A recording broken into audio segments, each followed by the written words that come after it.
Welcome to all of you this afternoon. I am delighted to welcome Sheriff Peter Koutoujian to Winchester and to the Jenks Center. Sheriff Koutoujian has been a public servant for many years. In 1996, he was elected to the House of Representatives here in Massachusetts, and he was very active there before he left in 2009. He has been a member and then chairman of the Joint Committee on Health, and he's been a chairman of the Joint Committee on Financial Services.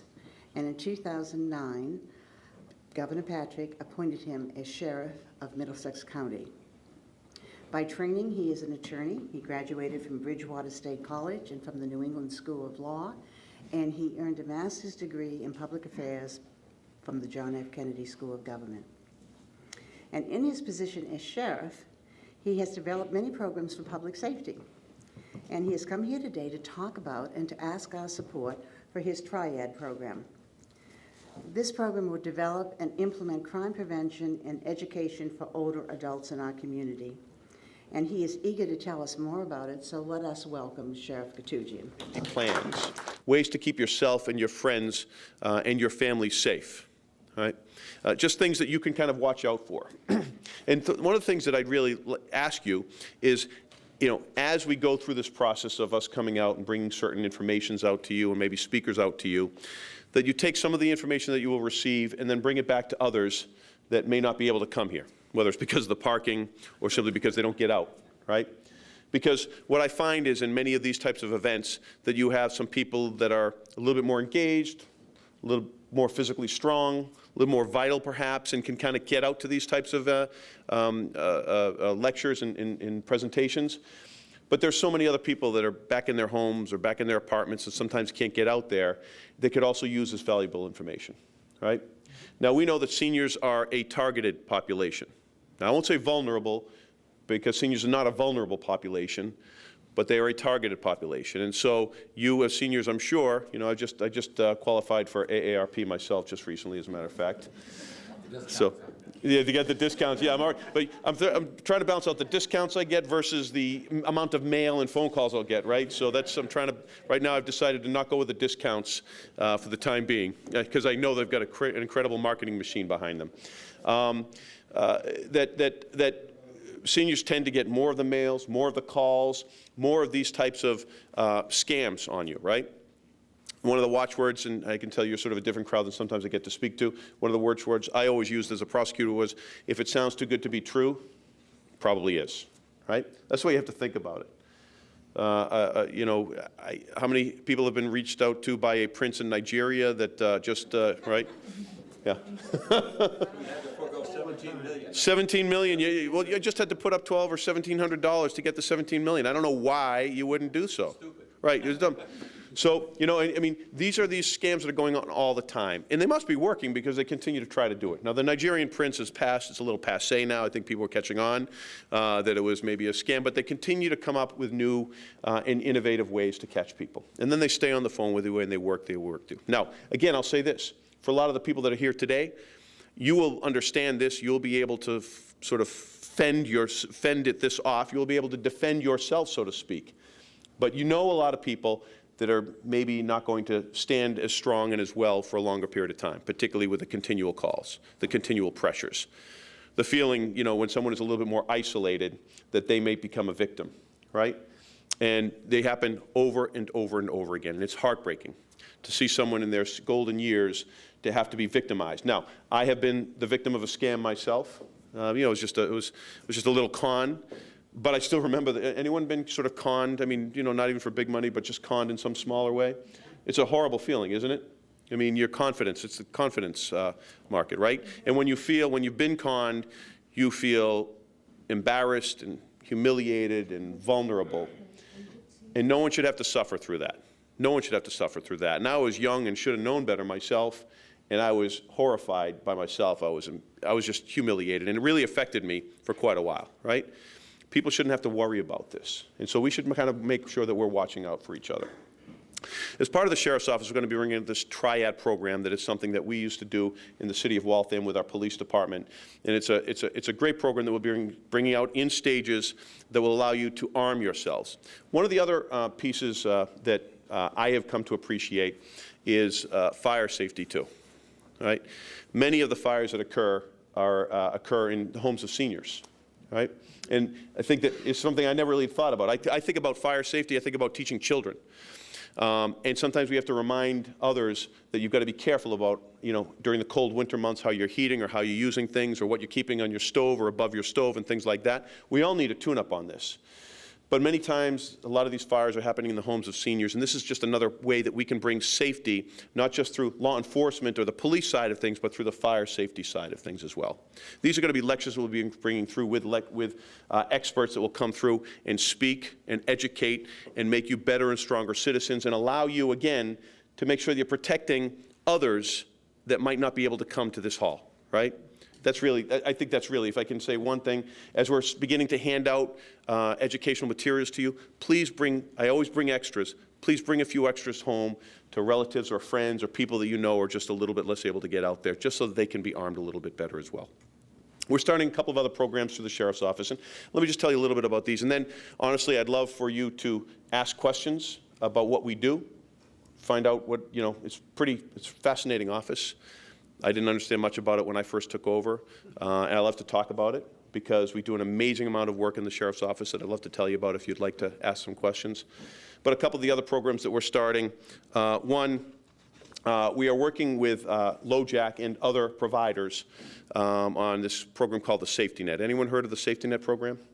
It's basically a small GPS device that one can wear on their wrist.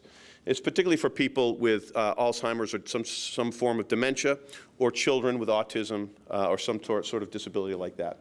We know that some people wander off and they go missing, and then people worry, they call the police, they call the fire department, and then there's many times a large search party that is put together to try to find that individual, right? One, sometimes they don't find them in time and something bad can happen. And two, even if they do find them in time, it's never soon enough as far as the taxpayers are concerned, because we all have to watch our budget. And if we can find a technology that can help us locate someone instead of assembling, tens upon tens upon tens of officers from this department and other departments around you on a major search, you will have saved the taxpayers a great deal of money, right? Money that we can use in better ways. So this LoJack Safety Net program, along with others, is something we're beginning in Middlesex County. I believe that your chief is also part of the NEMLEC and should be, is this part of NEMLEC too? So NEMLEC is also part of this. So your NEMLEC, your regional sort of police chiefs have joined together to provide services. And basically, if you know someone, or if there's someone that needs this, or a family member that wants some of this for their parent or for their child, they can wear this bracelet. It's got a GPS tracking device. If they go missing, there's a call made in, and immediately we at the Sheriff's Office and this NEMLEC, the regional police chiefs, will have the equipment to go out and track down that person. And usually it happens fairly quickly, right? And it saves lives. Autistic children tend to, if they're around water, gravitate toward that water. There's certain trends. We've had a community command center in Middlesex Sheriff's Office, which is a large vehicle that is used for major crises, crowd controls, the shooting of the Woburn police officer at Four Corners. We had it as the major staging vehicle for all the police activity that day. It's a major vehicle. And we'll bring this out in a missing persons situation. And we've had they had just one in Wakefield, I believe, recently, where someone wandered off for a day or two. We had one in Newton that lasted a day or two, and it cost an awful lot of money. So these are ways, and both of those I think had happy endings, but they can have bad endings as well. So this is something that we're bringing out there along with your police chief, and if you know someone that might be able to utilize this, please feel free to reach out, particularly with the autistic kids. Many of the kids are runners. You open the door or whatever it might be, and they just want to take off, and they run. And so this is a major safety problem that we have. So consider that as well. And then we're also rolling out, with your police chiefs and others, the drug take-back programs. How many maybe, listen, I do it myself, but how many people have prescription drugs in their cabinet that they finished using and either are worried about throwing them away, or don't know if they should throw them away, or think maybe they'll use them again in the future, or don't know what to do with them even if they want to get rid of them? Anyone? Yeah, we all do, right? I mean, I remember my wife when we had our first child, or I don't know if it was our first or second child, but we had Percocet pills in our medicine cabinet for years afterwards. I didn't even think about it. I didn't know what to do. I don't know, for some reason you think maybe I'll use them some point, right? Which is kind of the wrong way to be using prescription drugs, right? But, you know, it's just this natural tendency to, like, hold on to it. I might need Percocets at some point in my life, right? Well, you know, we all know that with regard to opiate addiction, these prescription painkillers are just a major problem in our society. I mean, I know people that have become addicted to prescription drugs. They're easier to become addicted to because you're given to them by a doctor. They're part of a prescription. You're supposed to take them to be healthy, and then eventually just continue on to them and you become addicted, right? I ran the OxyContin Commission in Massachusetts for a period of time when I was the state representative, and I remember how many lives they destroyed. Does anyone know a family whose lives were destroyed by prescription painkillers? Yeah. Yeah, it's a shame. And it always ends up, by the way, it never ends up with the OxyContins, right? Because it begins with the Oxys or the Percocets or the Vicodins. The number one drug of choice for kids is Vicodin, by the way, for the teenagers. That's Vicodin. But it's not just the Vicodin or the Percocets or the OxyContins, because it almost always turns into heroin. Because if you think about it, if you become addicted to the OxyContins, you always start, the way that a lot of times they start is they break it up into a powder and snort it. They might eat them for a while, but then they break it up for the rush because the 24-hour, dissemination sort of mechanism in the pill doesn't really get them very high. So then they start to snort them. They can get high that way, and they continue to do that until the point where they're paying it's like the street value is $80 for an 80 milligram pill, right? So it's pretty expensive. And what happens is they continue to take them. They're buying them on their own. They can't keep up with it. They then start pilfering at home. They start stealing. From home. It's like money, then it's jewelry, then it's this or that. Eventually, as things get tighter at home because people realize what's going on, they start stealing outside, and they get in trouble there. Now, the best thing in many of these kids' lives is that they get in trouble so that they actually sometimes really get in trouble. A friend of mine went through a bad cycle, and he was always such a good con artist that he was able to talk his way out of trouble. It's my belief that he have actually been served some jail time, that he probably would be better off now than he is now, because he eventually moved on, because you cannot continue that habit with the expense of it. And eventually, for a $5, it's now $10 for a bag of heroin, which is purer than it was in the 60s. They begin to get the heroin. Of course, they'll smoke that. They'll snort that. I would never inject something in my veins. And in almost every single case, they inject it into their veins. It's a terrible, terrible addiction. And I remember hearing story after story from parents and loved ones of, I remember one woman from Marshfield speaking about her son. I think he was in jail, actually, so that was not necessarily a bad thing, but he was a bright and shiny and, well-groomed young man that had dreams of going to college or going into the military, and he's sitting in jail. I think he had actually stolen a television from a local bakery. I mean, that's what he was in jail for, right? A father speaking about the loss of his daughter. They had gone to church that morning, and they returned, and she had overdosed in their bathroom. And his saying, the very first thought I have every morning when I wake up is that of my daughter, and the very last thought I have every evening before I go to bed is that of my daughter. Heartbreaking, heart-rending stories. Now, why do I say this when I talk about the prescription pills that we have in our cabinets? It used to start with the robberies of the pharmacies and the robberies of the pharmacy delivery trucks. Remember years ago when you had all these big OxyContin robberies? Well, they changed their logistics and the inventories and all that stuff, so that didn't become an option for would-be robbers. So where do they get it? They get it from our medicine cabinets. They're raiding our medicine cabinets. I mean, there's been many cases where people are going to, if you're having an open house to sell your home, there are people that will go to these open houses simply to look in your medicine cabinet to grab what pills they can out of there. This is how bad it is, right? So when you talk about getting rid of it, it's something that you probably shouldn't just throw away necessarily, and you shouldn't flush it down the toilet because it affects our water supply. It's a whole series of issues about how it's affecting us environmentally, including actually genetic mutations on gender mutations of fish.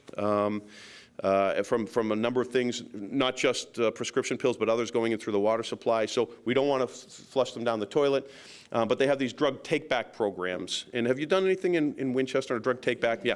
So continue to do that. Now, they're probably going to have a box. They may have a box at the Winchester Police Station at some point. They have the box permanently. So just know you've got a place here that, 5 years ago was never heard of, that you have a box that you can bring 24/7 these drugs to your police station, drop them off, and then they will be safely disposed of by proper officials, law enforcement officials. And that's really something you should take advantage of. But please, don't leave them in your cabinets. Get rid of them.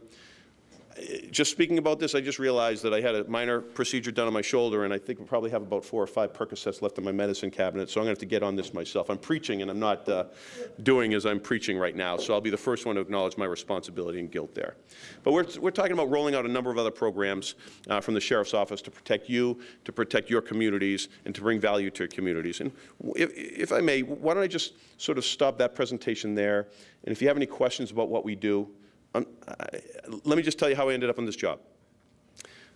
Jimmy DePaula initially resigned, about almost 2 years ago. It was November of 10, right? People had reached out and asked me if I'd be interested in becoming sheriff. I had a fairly high profile as a legislator. I had money in the bank. I had been a prosecutor, so I had the pedigree, so to speak. And my initial inclination was not really. And shame on me, because I didn't appreciate the value of this office and what you can do for people. Right? Since I began to learn about it, and I said, maybe I should think about this, I really became a passionate self-advocate in my hopes to become sheriff. We have about 1,400 inmates, men. We've got about 100 women that we house over in Framingham. That basically the Department of Corrections manages for us. We don't manage them at all. We've been getting more and more involved in their lives. If you want to talk about that, I can tell you a little bit about that. 1,400 men. About 600 to 650 are jail men, meaning they're all innocent in the eyes of the law. They're being held on bail or without bail, pending their trial. Right? And so they're primarily in Cambridge and a couple of other sites. The top of that high-rise in Cambridge, the old courthouse, top 4 floors. Interesting story there, too. I get so many interesting stories. And we've got about 800 men up in the Billerica House of Corrections. And for those of you that don't know, those are the people that are sort of sentenced out of, like, say, Woburn District Court. If you're sentenced out of Woburn District Court, generally you're sentenced to a house sentence, you'd come to me. If you're sentenced out of Cambridge Superior Court, out of Woburn, or out of, it used to be out of Cambridge or out of Lowell, then you're generally going to go to the Department of Corrections. That's the Sousa Baranowskis, the Cedar Junctions, and those types of places. So it's a different sort of inmate that we have than they have. In our job, we've got an average stay of inmates of about 240 days. So it's not a long period of time. Every single one of these inmates are coming back out into the street. And so what I do is I protect public safety by housing these inmates and the jailmen to protect the public from people that are, bad or at least alleged to have done bad things. And to keep them housed and to hold them accountable for their actions in the House of Corrections. And then secondly, to sort of correct their behavior. Right? I have a window of opportunity of crisis in many of these men's lives that I can address the needs and the criminological factors that led them into the House of Corrections. Mental health is a significant factor with our population. Drug and alcohol addiction, almost, I wouldn't even say a significant factor, it's almost the factor, right? 90% are self-reported addicted to drugs or alcohol. And to be quite honest with you, almost every crime that we have up in Billerica is somehow related to drugs or alcohol. Either you're driving drunk, once, 2, 3, 4 times, whatever it may be. Or you're drunk and you do something you wouldn't have done. You got in a fight you wouldn't have gotten into. You're abusive in a relationship that maybe you wouldn't have, or you've done things that you wouldn't have done.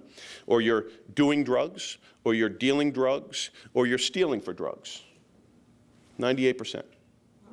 Now, I'll be honest with you, I'm sheriff and I've had some good fortune in my life, but the men in there are really not that much different from me or probably most people in this room.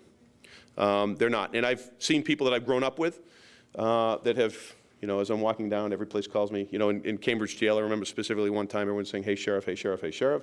And then from behind one of the cell doors, I hear, "Hey, Peter!"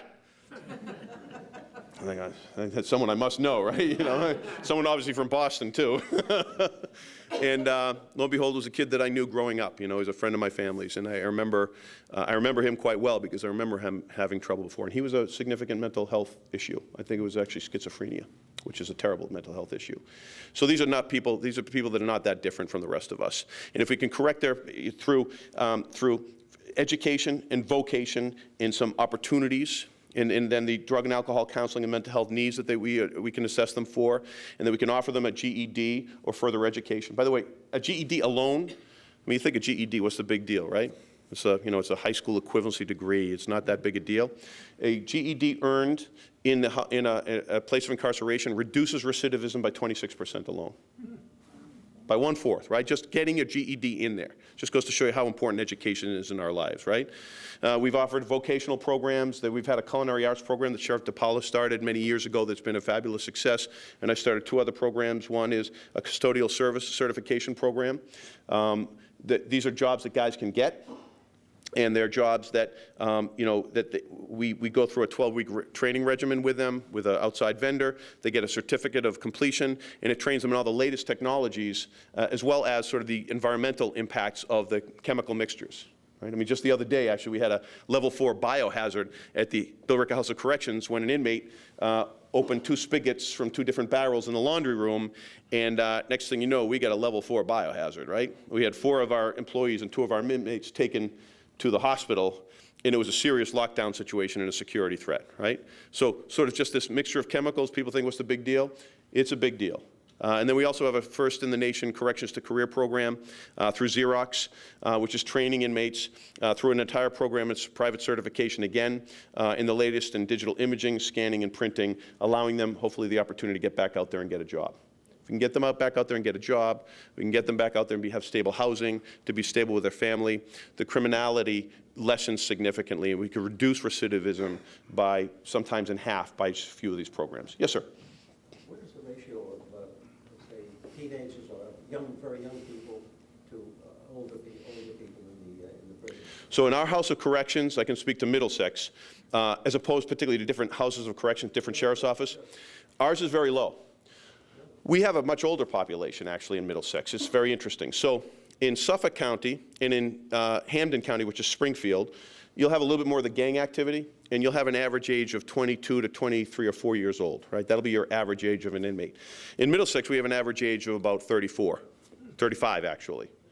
Very different population, right? We also have a more highly educated, relatively. We've got about 65%, I think it is, about there on a GED or a high school or GED or high school equivalency kind of completion, right? So it's a better educated. So there's less I can do in the educational end, and that means I've got to do more on the vocational end and try to get them into the community colleges as well. But that's the difference is, our race, it's predominantly white in Middlesex County as opposed to a higher percentage of African American in Suffolk, a higher percentage of Latino in Springfield. Each prison population by county is significantly different. That's a really good question, sir. Because it all depends. So if you've got an older population, what can you do? If you've got a better education population, what can you do? So you tailor the needs of your population to what you can offer them to prevent recidivism. Other questions? Do you have any repeat offenders after they've gone through your rehab programs? We're always going to have those, but what we found is by appropriate programming for, I think it's about a minimum of 90 days. We have that study from a few years ago. I'm sure we've actually gotten better since then, that you could reduce it into half. So I think we had for those that went through the programming, it was about a 28% recidivism rate. And with the programming, it brought it down to about 14% recidivism rate. So significant. I mean, you think about, the thing that's important to remember about this is, we can talk about the mission and hopefully getting people back on track and back on their feet. And that's all well and good, and I believe in that, right? People deserve that chance and that opportunity. But you can also look at it in a very different way, which I think some people fail to realize, is that if you can correct their behavior while you have them, then they will be back out and they will not re-offend. There will not be another victim of a crime, of a potential motor vehicle homicide, or a theft, or dealing drugs, right? So you're protecting the public on that. You will have less victims if you can do this programming right. And then also, you've got to think about saving taxpayer dollars, because it costs $40,000 to $50,000 to hold someone in medium security up in any House of Corrections or the Department of Corrections. That's money if they don't have to come back in here. You can save that. You can use that money on much better things than that. And then sort of on another level, they're actually getting a job. They're paying taxes into our funds. So it's not just that they're spending our money, they're actually giving us money. And then, you want to carry it another level further? I call it, the theory of mine, I call trickle-down corrections. Meaning that, and this really struck me when I was touring Cambridge, one of my very first days, and I saw a bed up on the wall, a bunk bed up against the wall, and there was a picture, just a photocopy, from a photocopy printer, not a picture, of a couple of shots of this little girl. She's probably about 3 years old, so the age of my little daughter. It looked like a birthday party, and I realized, obviously this was this gentleman's daughter. And you realize that his incarceration didn't just impact him, it impacted his family. So I call this trickle-down corrections, because studies show that that the children of incarcerated individuals have much higher rates of truancy and a failure in education. They have much higher rates of antisocial behavior and higher rates of alcohol and drug addictions and of incarceration themselves, right? So, if I can stem a problem with one individual, it's not just saving us on one individual, it's saving on their children and their grandchildren. And you can talk about generations of people that issue from that one incarcerated individual that can actually have a better life and be less of a load on our system as well, thereby making a better society, but also saving on taxpayer dollars. So you can think of it way down that level. And you can, if you want to do it because you care about people and you want to make them better people, which I believe is a good mission, then you can do it that way. If you want to do it because it's smarter and safer for our community, it's better to protect people, and that we can save taxpayer dollars, then go with that one, And let me just tell you, there was a chairman of the corrections committee down in Texas, a guy by the name of Jerry Madden, Republican from Texas, right? These are the people, we see them on the national news, and they're the ones that are always making fun of us up. You get your Republicans from Texas, your Democrats from Massachusetts. We don't see this world in the same way. But when he went through their sentencing sort of formula, sort of like California is running through this problem where they're having the minimum mandatories and they're growing and growing and growing. We can speak about that as well at some point if you'd like. The more and more people becoming incarcerated because of these minimum mandatories. It also affects my ability to classify them and to do what I can to actually bring our money costs down. He saw that they were going to have to build a certain number of new jail facilities, and it was going to cost billions of dollars. And he said, you know what, that doesn't seem to make much sense. He did a lot of research. What he decided to do was he started steering the money to more preventative, intervention type of programs, and started kind of getting people so that instead of becoming incarcerated, they were steering them away and getting the proper programming and the tools to be successful in society. And lo and behold, what did they find out? They found out not only did they save money, they actually brought their crime rates down. So that's not a Republican. I find that being sheriff is not really a partisan issue. It's really not. It all comes down to the same thing if you know what you're doing in corrections. And Republicans and Democrats and my colleagues as sheriffs, we all think basically the same on our corrections side. Sometimes our politics are a little different. Some of them like to do the pink jumpsuits and the chain gangs and things like that. And some of us choose not to go that way.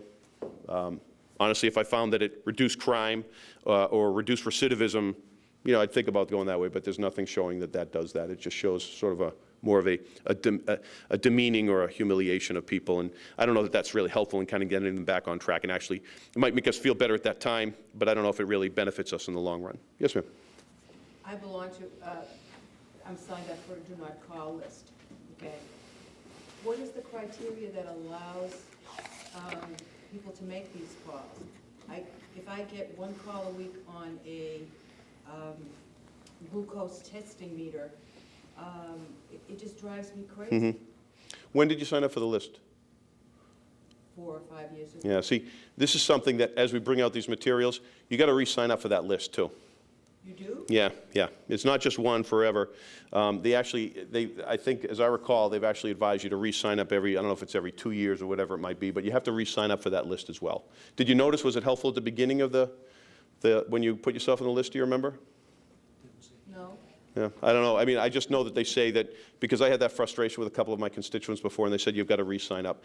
But these are the types of exact things that I'm going to be bringing to you, is the do not call lists, the do not mail lists. Actually, what I hope to do is bring out forms that you just have to fill out your names and your information and then be able to, send it right in directly. That's something I did when I was a state representative. So these are things that I think I can help you with.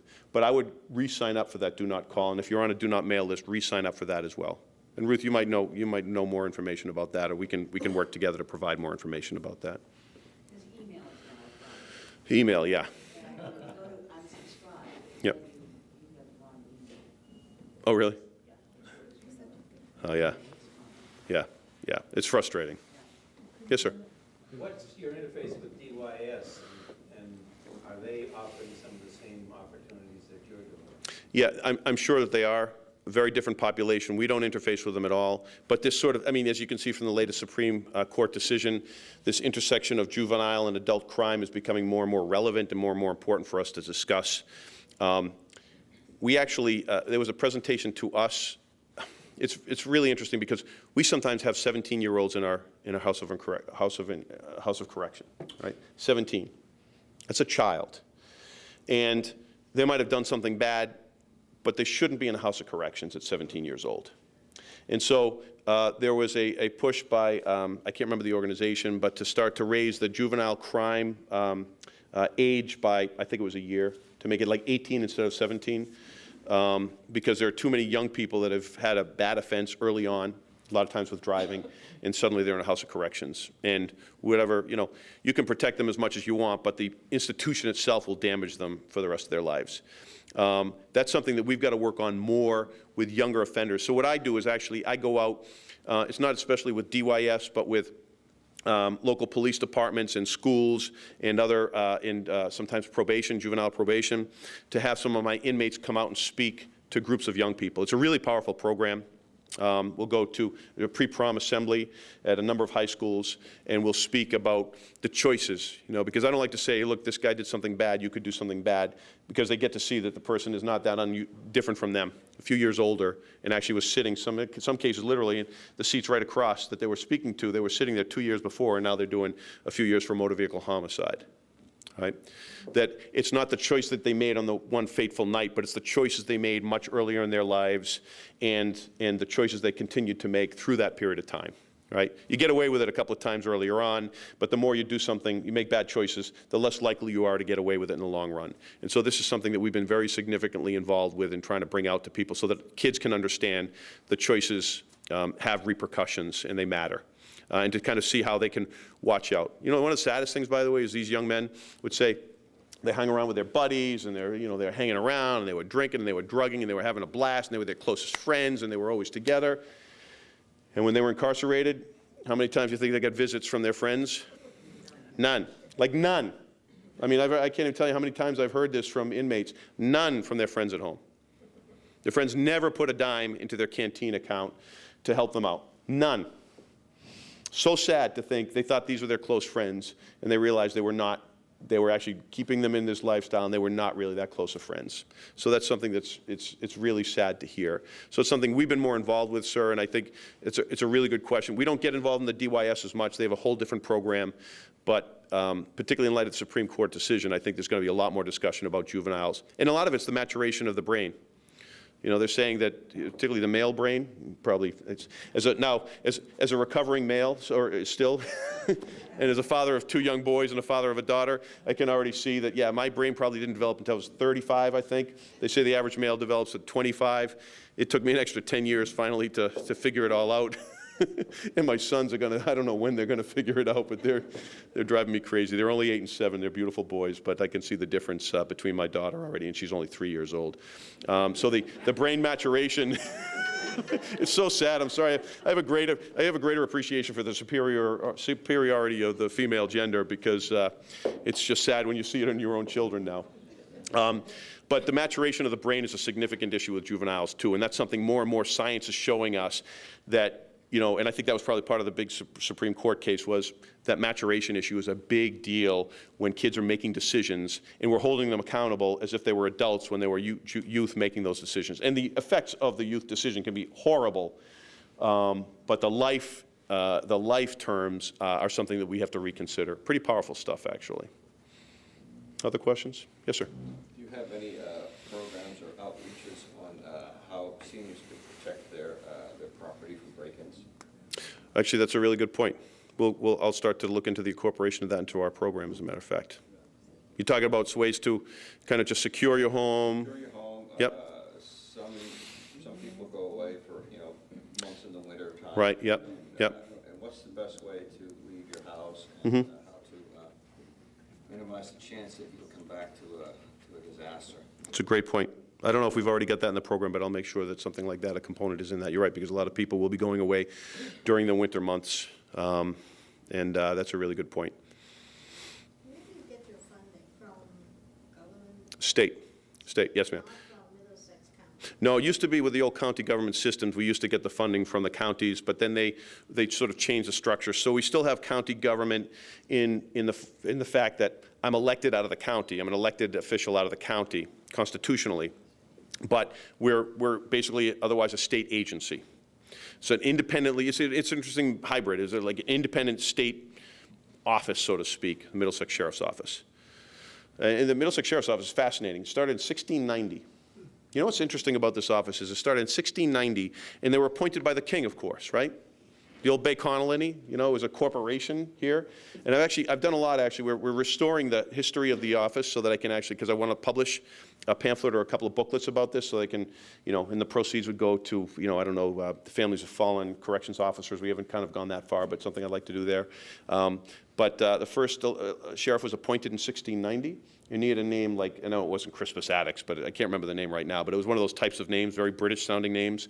And the last appointed sheriff, I think his name was Phelps, and that would have been in the late or the 1770s, because the first elected sheriff was in 1780. And it was a gentleman by the name of Laomi Baldwin, who was a war hero during the Revolutionary War. He was from Woburn. He's a very well-known guy in Woburn. They've got a couple of stones in his name. Some of you might have heard Laomi Baldwin. And he actually was one of the men that was on the ships that were crossing the Delaware with George Washington, right? A war hero, and was the first elected sheriff. And the last appointed sheriff, I mean, this is what happened during the Revolutionary War. So the last appointed sheriff was actually, of course, a British sympathizer, and actually was the one if by land, two if by sea. Apparently, it was his property onto which he was bringing them in East Cambridge. It was his property that he was bringing the British soldiers in on. So it's kind of interesting that you had the last one was, you know, a British sympathizer and appointed by the king, and the first elected was a revolutionary, you know, and it's a fascinating office. And you think about all the history of not just Middlesex County, but the United States, intertwined with Concord and Lexington and Cambridge and, you know, and all around here. Winchester is all interweaved with the sheriff's offices as well. It's pretty amazing. It's a very proud and historic office, and I've been very lucky to be part of this. Yes, manager. I still want to call him mayor, but yes, Mr. Manager. No, I do not ride the horse at the Harvard commencement, sir. So the manager's mentioning, you know, it's a really cool part of this office. It's not the reason I wanted the office, but I just want to be clear.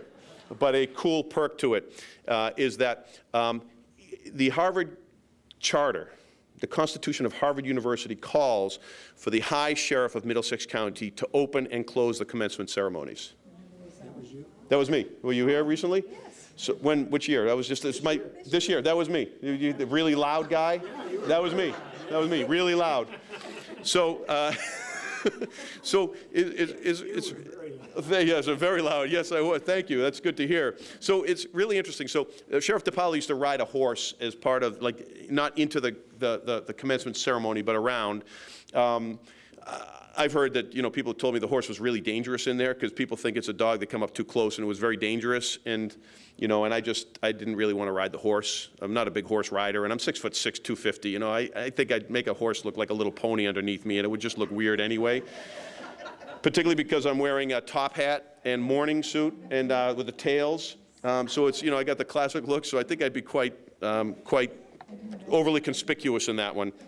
But then what I do is the sheriff then leads, basically they convene all the president and everyone else from Harvard, convene in this one spot in Harvard Yard, and then they bring you through. And so I lead the president of Harvard, Drew Faust, along with all the other, you know, mucky mucks, all the fancy people from Harvard. You know, it was pretty like hoi polloi crowd, and they're in their top hats and coattails and stuff too, and the robes. And then you go through this wending path through all these, in all the schools, the Dunster House, and I can't remember the Lowell House, and all these other houses are assembled on the outside of this walkway, and then you pass by the statue of John Harvard, or the purported statue of John Harvard, as they say. You know, it's questionable whether it was it's really John Harvard or not, and you tip your hat, and you lead, and the crowds are cheering as you go through, and then you lead them all the way in, and you lead them up to the stage, and then you wait with all these really famous, powerful people, and they look at you kind of funny because, you know, you're the high sheriff. They think it's a really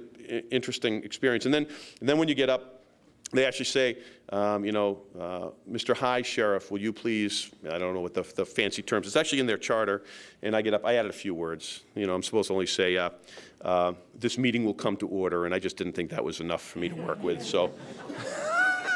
They're very testy about this, by the way, at Harvard. They don't really like you playing around too much with their charter language, so I started saying this, as the High Sheriff of Middlesex County, and you have to do it in this very fancy, you know, who told you to do the British accent? I'm like, I don't know, I was channeling John Harvard, you know, it just came out. So I'd say, as the High Sheriff of Middlesex County, and you got to wait to make it more powerful, and, you know, and because everyone was in the crowd's like, huh, what is this guy doing? And he's like, I declare that the meeting, and you're holding this staff that they made like 100 years ago, a sterling staff that you're holding, and you're in your top hat, and you said, I declare that the meeting will be, and then you just scream out, in order, and you hold the staff up and you shake it, and the whole crowd goes crazy, and it's really, and then in the end, as the High Sheriff, I declare the meeting will be adjourned.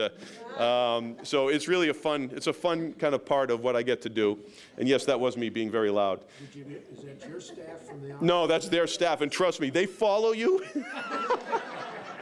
When you leave the Harvard yard, you lead the president, and like Larry Summers was behind me and a couple of other presidents, I can't recall their names, so you go out into this president's house, and then you actually go into the house and you drink mint juleps with all these people again, and you're feeling quite intimidated, and they get a guy that comes up and grabs your staff right away, because you're not like, you know, now granted, I went to the Kennedy School over there, but I don't think they think I'm really Harvard material, so they immediately grab it away from me before I can abscond with it, you know, so it's a pretty fun experience, Mayor.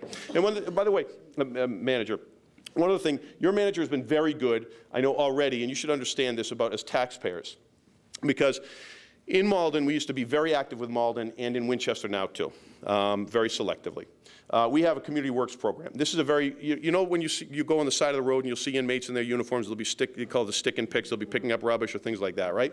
Well, we don't just do it on the highways. We provide graffiti removal services, we'll provide light painting at housing authorities, we'll provide landscaping, clearing of debris, things like this, right?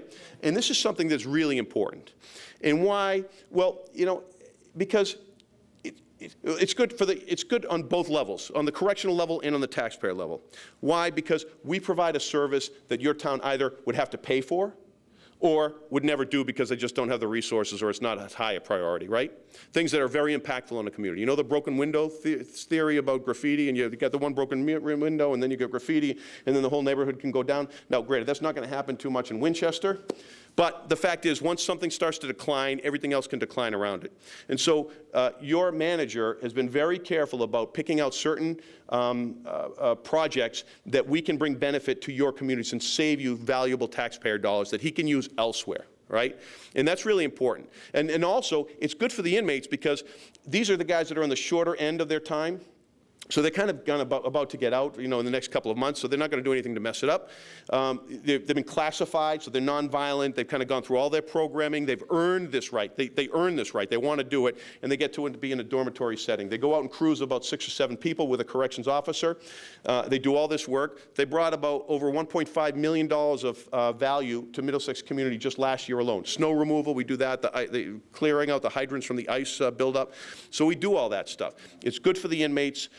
Because it gets them in that workaday routine. It's a carrot that they have to aspire to, and they have to do everything they need to do to get there. And then once they get there, it provides them sort of a more workaday routine and a preparation for their reentry into society too. And for your towns, you get to save a lot of money. So you should really appreciate the value that he brings to you, because, you know, money's tight everywhere, and if he can save you some of that money, you know, then he should do so. You know, and so Jen's right there. So, you know, also you're also elected officials. You know, you've had a couple take time out to be here today. Always appreciate the fact that taking time out to learn, to kind of work with your community and stuff like that. So, Jen Wilson, I just want to say thank you very much for being here today as well. So, yeah. So I could go on for hours. I know you don't want to be here for hours. I don't know, you know, your cable station can only, how much time should we take? That much time? 3 more hours?